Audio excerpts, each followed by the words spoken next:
नमस्कार दोस्तों, मैं आपका मित्र आशीष कुमार कोस्ट अपने YouTube channel future zone Jabalpur में आपका स्वागत कर रहा हूँ। NCERT science class 8 chapter number 6 दहन एवं ज्वाला। इसमें सबसे पहली चीज़ हम देखेंगे कि दहन क्या होती है, दहन की विभिन्न प्रक्रियाएं कैसी होती हैं, अलग अलग प्रकार के ईंधन कैसे होते हैं और अलग अलग ईंधनों के ऊष्मीमान कितने होते हैं, अर्थात उनके दहन से वो कितनी ऊष्मा प्रदान करते हैं। तो सबसे पहले देखिए दहन क्या है। तो सबसे पहले हम देखते हैं हम दहन का उपयोग कहाँ करते हैं। तो व्यापार और उद्योगों में उपयोग होने वाले कुछ ईंधनों के नाम। मोटर गाड़ियाँ चलाने में कौन से ईंधन काम में आते हैं? लकड़ी, गोबर, कोयला, कास्ट कोयला मतलब हार्ड वाला कोयला, पेट्रोल, डीजल, संपीड़ित गैस, सीएनजी आदि ये विभिन्न ऐसे पदार्थ जिनका हम ईंधन के रूप में प्रयोग करते हैं। तो ईंधन का जब दहन होता है तभी हमको उससे ऊष्मा की प्राप्ति होती है। फिर दहन में अंतर है। मोमबत्ती के जलने से और कोयले के जलने में क्या अंतर होता है? तो मोमबत्ती ज्वाला या फ्लेम के साथ जलती, जबकि कोयला जो है वो फ्लेम के साथ नहीं जलता। तो इस प्रकार दहन के लिए जो ईंधन है उनको हम दो भागों में विभाजित कर सकते हैं। एक वो जो हैं जो ज्वाला के साथ जलते हैं और दूसरे वो जो कि बिना ज्वाला के जलते हैं। इसके पश्चात है दहन क्या है। तो दहन एक प्रक्रिया है। देखिए मैग्नीशियम जलकर मैग्नीशियम ऑक्साइड बनाता है और ऊष्मा तथा प्रकाश उत्पन्न करता है। लकड़ी वाला कोयला जो है वो वायु में जलता है और वायु में जलकर कार्बन डाइऑक्साइड ऊष्मा और प्रकाश देता है। इस प्रकार दहन एक ऐसी प्रक्रिया है, इसकी परिभाषा दी हुई है। रासायनिक प्रक्रम जिसमें पदार्थ ऑक्सीजन से अभिक्रिया करके ऊष्मा देता दहन कहलाता है। जिस पदार्थ का दहन होता है वह दाह कहलाता है। इसे ईंधन भी कहते हैं। ईंधन ठोस, द्रव या गैस हो सकता है। कभी कभी दहन के समय ज्वाला के रूप में अथवा एक लौ के रूप में प्रकाश भी उत्पन्न होता है। तो ऊपर दी प्रक्रियाओं में मैग्नीशियम और कोयला जो है ये दाह पदार्थ है। तो दहन वह प्रक्रिया है जो ऑक्सीजन की उपस्थिति में होता है और जो भी पदार्थ जिस पदार्थ का दहन होता है वो ऊष्मा और प्रकाश में परिवर्तित हो जाता है। ईंधन के रूप में हम भोजन को ग्रहण करते हैं और शरीर में जो उपापचय अभिक्रियाएं होती है उसमें भोजन का एक तरह से दहन होता है और पोषक तत्वों में वो परिवर्तित हो जाता है।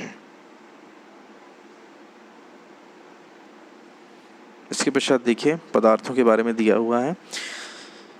पदार्थों को दाह और अदाह पदार्थों में विभाजित करना है। मतलब कौन से पदार्थ जल सकते हैं, कौन से नहीं जल सकते। तो लकड़ी जल सकती है, कागज़ जल सकता है, लोहे की कीलें, मिट्टी का तेल जल सकता है, पत्थर का टुकड़ा नहीं जल सकता, स्ट्रॉ जल सकती है, कास्ट कोयला जल सकता है, माचिस की तीलियाँ जल सकती है, कांच नहीं जल सकती और लोहे की कीलें नहीं जल सकती। तो देखिए ये जलते नहीं हैं, ये पदार्थ मेल्ट हो जाते हैं। जैसे कोई भी धातु है, कुछ रेयर केसेस हैं, नहीं तो धातुएं जो है वो गल जाती हैं और लिक्विड फॉर्म में आ जाती हैं सॉलिड से।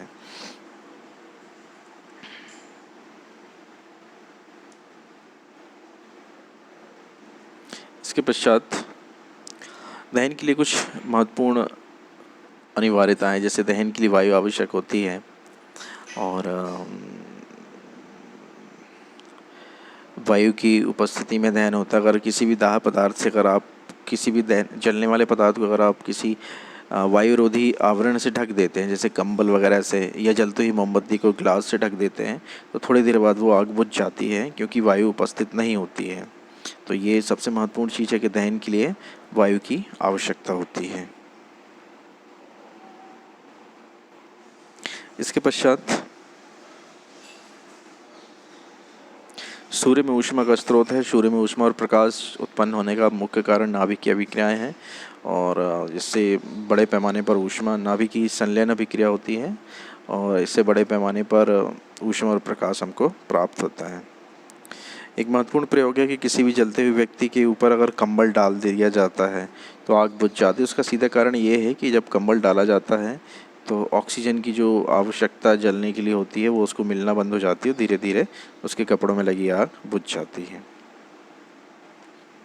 इसके पश्चात कुछ छोटे प्रयोग हैं, जैसे कागज़ के टुकड़े को हम जलाते हैं तो वो शीघ्रता से जल जाता है, जबकि लकड़ी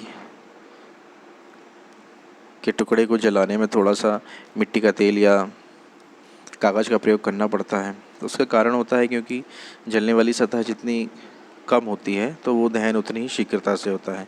अब गर्मी के मौसम में वनों में लगने वाली आग के बारे में है, क्योंकि आग के लिए आवश्यक जो परिस्थितियाँ हैं वो वहाँ उपस्थित होती हैं, जैसे सूखी घास, सूखी टहनियाँ, तो ये शीघ्रता से आग पकड़ लेती हैं और पूरे जंगल को घेर लेती हैं।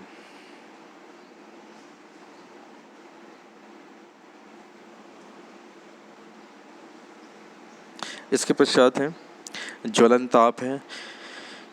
तो अलग अलग पदार्थ अलग अलग ताप पर आग पकड़ते हैं और वह न्यूनतम ताप जिस पर कोई पदार्थ जलने लगता है उसका ज्वलन ताप कहलाता है। ज्वलन ताप, जिस पदार्थ का ज्वलन ताप जितना कम होता है वो उतने ही शीघ्रता से जलता है।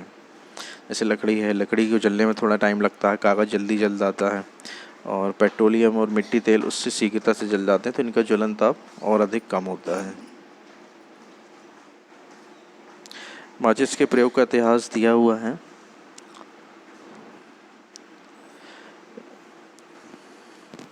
माचिस का आविष्कार 200 वर्ष पूर्व हुआ था और इसमें एंटीमनी, ट्राइसल्फाइड, पोटेशियम क्लोराइड और श्वेत फास्फोरस का मिश्रण कुछ गोंद और स्टार्च के साथ मिलाकर माचिस की तीली पर लगाया जाता है और इसे रगड़ने पर घर्षण के कारण जो ऊष्मा उत्पन्न होती है वो श्वेत फास्फोरस को प्रज्वलित कर देते हैं।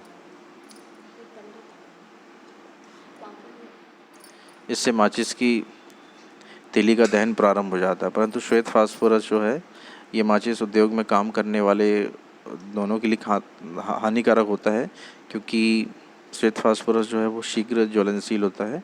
इसलिए इसके स्थान पर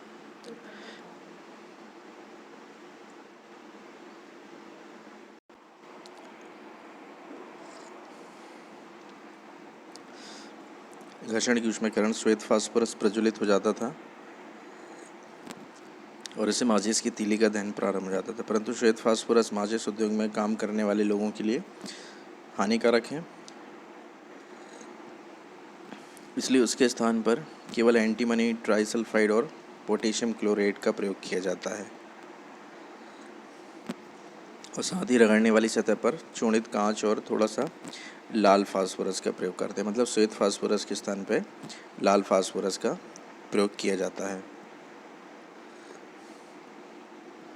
जब घर्षण किया जाता है तो लाल फास्फोरस श्वेत फास्फोरस में परिवर्तित हो जाता है,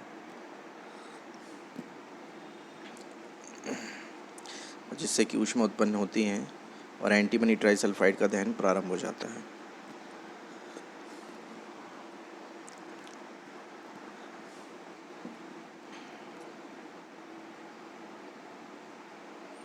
तो दहन के लिए सबसे महत्वपूर्ण चीज़ है, कोई भी वह पदार्थ तब तक आग नहीं पकड़ सकता या जल नहीं सकता जब तक ताप उसके ज्वलन ताप से कम रहता हो। अर्थात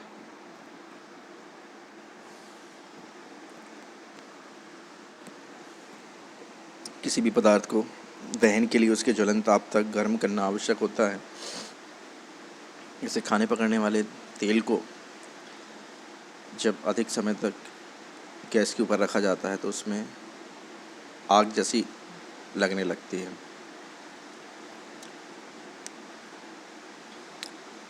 इसके पश्चात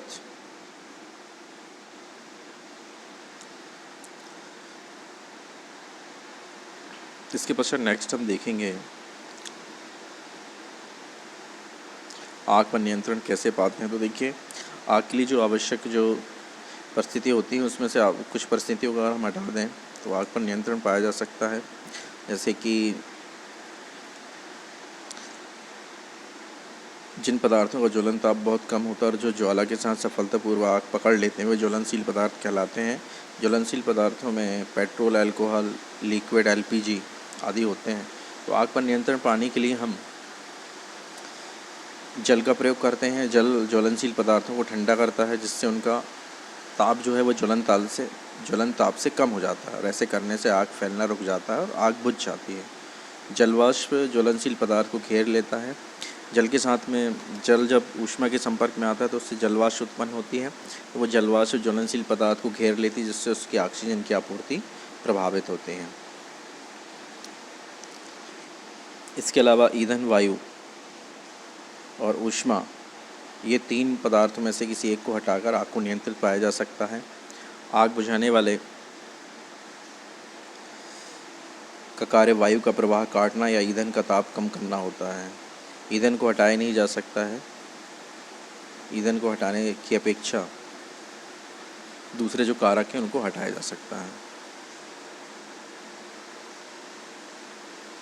अब सबसे महत्वपूर्ण देखिए, जल सबसे अधिक प्रचलित अग्निशामक है, परंतु जल तभी कार्य कर पाता है जब लकड़ी और कागज़ जैसी वस्तु में आग लगी हो, क्योंकि इनमें जल आसानी से कारगर होता है। लेकिन यदि विद्युत उपकरण में आग लगी है या ऐसे पदार्थों में आग लगी जो जल से हल्के होते हैं, जैसे पेट्रोल, तेल वगैरह, तो उसमें जल कारगर नहीं होता है।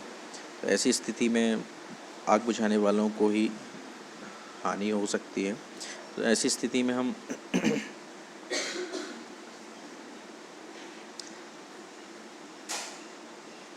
कार्बन डाइऑक्साइड का प्रयोग किया जाता है, जो कि अग्निशामक है, और ऑक्सीजन से भारी होने के कारण ऑक्सीजन को यह एक कंबल के रूप में लपेट लेती है। कार्बन डाइऑक्साइड के अतिरिक्त लाभ यह है कि सामान्यतः यह विद्युत उपकरणों को कोई हानि नहीं पहुंचाती है। कार्बन डाइऑक्साइड को उच्च दाब पर सिलेंडरों में भरा जाता है और सिलेंडर से छोड़े जाने पर कार्बन डाइऑक्साइड बहुत अधिक फैलती है और ठंडी हो जाती है। यह आग को चारों ओर से घेर लेती है और ईंधन के ताप को भी नीचे ले आती है, इसलिए यह अति उत्तम अग्निशामक है। कार्बन डाइऑक्साइड प्राप्त करने का एक दूसरा तरीका है सोडियम बाइकार्बोनेट या बेकिंग सोडा जैसे रसायन के पाउडर का भारी मात्रा में छिड़काव करना है, और आग के निकट ये बहुत सारी कार्बन डाइऑक्साइड गैस उत्पन्न कर देती है, जो कि आग को बुझा देती है। इसके पश्चात हम देखेंगे दहन के प्रकार कितने होते हैं। तो सबसे पहले दहन का प्रकार स्वतः दहन है। फास्फोरस जैसे कुछ पदार्थ हैं जो कि कमरे के ताप पर वायु में जल जाते हैं। इस प्रकार का दहन, जिसमें पदार्थ बिना किसी प्रत्यक्ष कारण के अचानक लपटों के साथ जल जाता, स्वतः दहन कहलाता है। और इसके अलावा तीव्र दहन भी है। ऐसे गैस जो तेज़ी से जलती हैं और ऊष्मा और प्रकाश उत्पन्न करती हैं, इस प्रकार का दहन तीव्र दहन कहलाता है। कोयले की खदानों में कोयले की धूल के कारण स्वतः दहन से कई बार अग्निकांड हो जाते हैं। जंगल के स्वतः अग्निकांड कभी अधिक गर्मी के कारण होते हैं और कभी आकाशीय बिजली के कारण और कभी मनुष्यों की लापरवाही के कारण।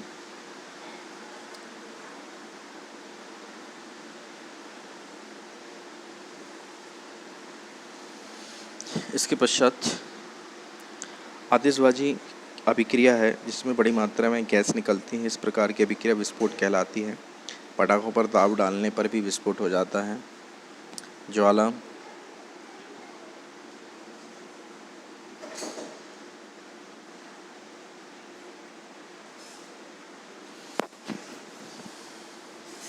अलग अलग पदार्थ दहन पर अलग अलग प्रकार की ज्वाला देते हैं, और इस टेबल है, इसमें हमें चेक करना है। जैसे मोमबत्ती हम जलाते तो ज्वाले के साथ जलता है, मैग्नीशियम भी ज्वाले के साथ जलता है, कपूर ज्वाला देता है, मिट्टी के तेल वाला स्टोव जो है ये भी ज्वाला देता है, और लकड़ी का कोयला ज्वाला नहीं देता है।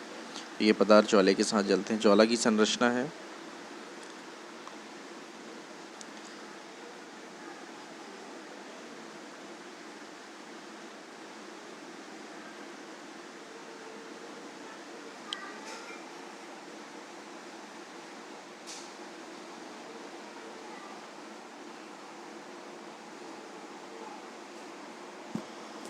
ज्वाला की हम संरचना देखेंगे।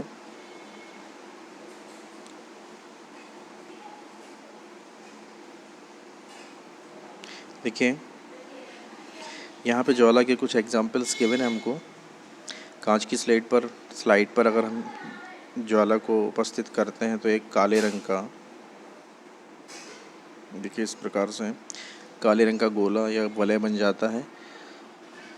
यह ज्वाला के दीप्त क्षेत्र में उपस्थित बिना जले कार्बन कणों के जमाव को दर्शाता है। अकंपित ज्वाला के दीप्त क्षेत्र में प्रवेश करा दीजिए। कांच की नली के दूसरे सिरे पर जलती हुई माचिस की एक तीली अगर लाते हैं तो वह जल जाती है। तो ये कि ज्वाला में अलग अलग क्षेत्र होते हैं और वहाँ पे उपस्थित अलग अलग पदार्थ होते हैं। दहन के समय जो पदार्थ वाष्पित होते हैं वे ज्वाला का निर्माण करते हैं, जैसे मिट्टी का तेल, पिघली हुई मोमबत्ती आदि। और दहन के समय वाष्पित होकर ज्वाला का निर्माण करते हैं। इसके विपरीत लकड़ी का कोयला वाष्पित नहीं होता और ज्वाला नहीं देता है। जब मोमबत्ती की ज्वाला स्थिर हो तो ज्वाला के दीप्त क्षेत्र में एक स्वच्छ कांच की प्लेट प्रविष्ट कराई जाती है। तार का वह भाग जो ज्वाला के कुछ ही बाहर है रक्त तप्त हो जाता है, दर्शाता है कि ज्वाला के अदीप्त क्षेत्र का ताप बहुत अधिक होता है। तो ये ज्वाला का अदीप्त क्षेत्र है, जहाँ पे तार जो है वो टच हो रहा है, इसका क्षेत्र का ताप सबसे अधिक होता है। वास्तव में यह ज्वाला का सबसे अधिक गर्म भाग होता है। सोने और चांदी के तारों को पिघलाने के लिए सुनार धातु की फूकनी से ज्वाला के सबसे भारी भाग को उस फूंकते हैं। वे ज्वाला के सबसे भारी भाग का उपयोग करते हैं क्योंकि इस भाग का ताप जो है वह सबसे अधिक होता है। अब देखिए, ज्वाला के हम विभिन्न भागों का अध्ययन करेंगे। तो देखिए, ये ज्वाला का सबसे अधिक गर्म भाग जो है ये बाह्य भाग है। इसके अलावा सबसे कम गर्म भाग जो है ये लौ से जुड़ा हुआ है। आंतरिक क्षेत्र जो होता है वो काला होता है, ये मोमबत्ती है। आंशिक दहन वाला कम गर्म भाग मध्य भाग पीला होता है और पूर्ण दहन वाला जो बाह्य क्षेत्र होता है नीला होता है। मतलब नीला, पीला और काला, ये 3 क्षेत्रों से मिलकर ज्वाला बनी होती है। नीला, पीला और काला। तो सबसे अधिक ताप, कम ताप और सबसे कम ताप, तो ये ज्वाला का हम इसमें अध्ययन कर सकते हैं। इसके पश्चात पेट्रोल, मिट्टी का तेल आदि पदार्थ ये ईंधन कहलाते हैं। अच्छा ईंधन वह है जो सहज उपलब्ध हो जाए, सस्ता और वायु में सामान्य दर से सुगमता से जलता है और अधिक मात्रा में ऊष्मा उत्पन्न करता है और जलने के पश्चात कोई भी अवांछनीय पदार्थ मतलब कोई भी अवशेष ना छोड़े, तो ये आदर्श ईंधन कहलाता है। संभवतः ऐसा कोई ईंधन नहीं जिसे एक आदर्श ईंधन माना जा सके और ईंधनों के मूल्य में भिन्नता होती है। कुछ ईंधन अन्य ईंधनों की अपेक्षा सस्ते होते हैं। तो इसके पश्चात ईंधन दक्षता है।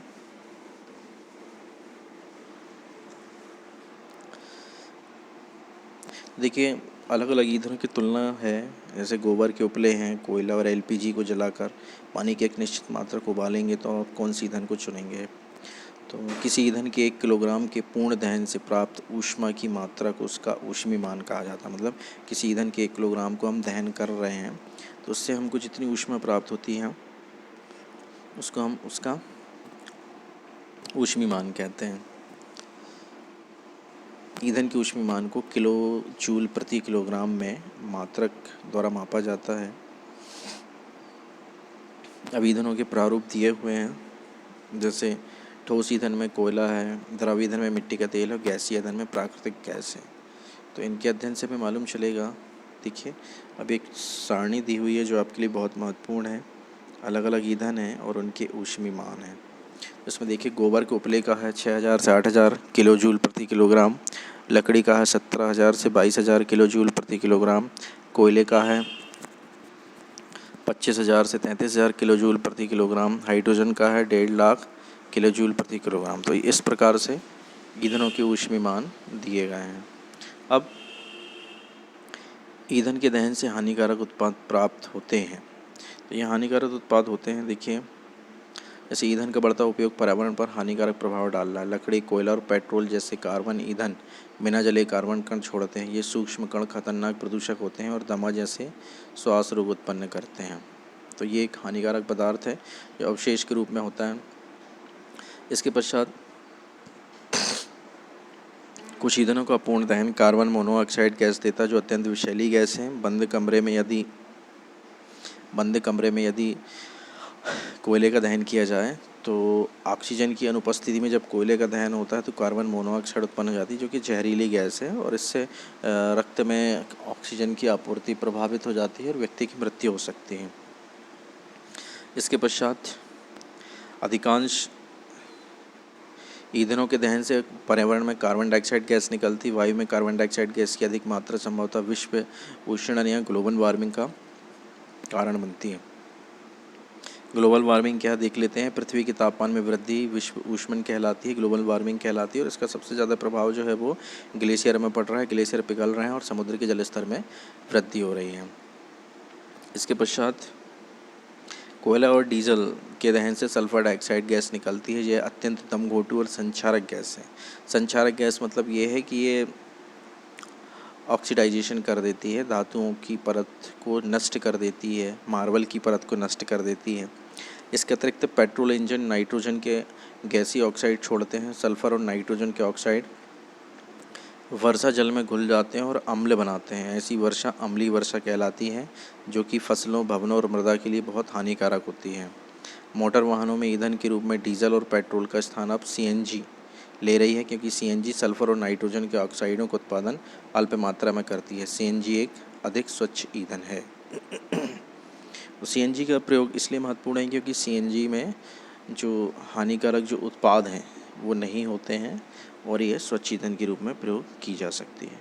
तो दोस्तों, इस चैप्टर में हमने ये महत्वपूर्ण चीज़ें पढ़ी हैं, और अगर आपको कॉन्सेप्ट सही लगे हैं तो आप मेरे चैनल को लाइक और सब्सक्राइब कर सकते हैं। धन्यवाद।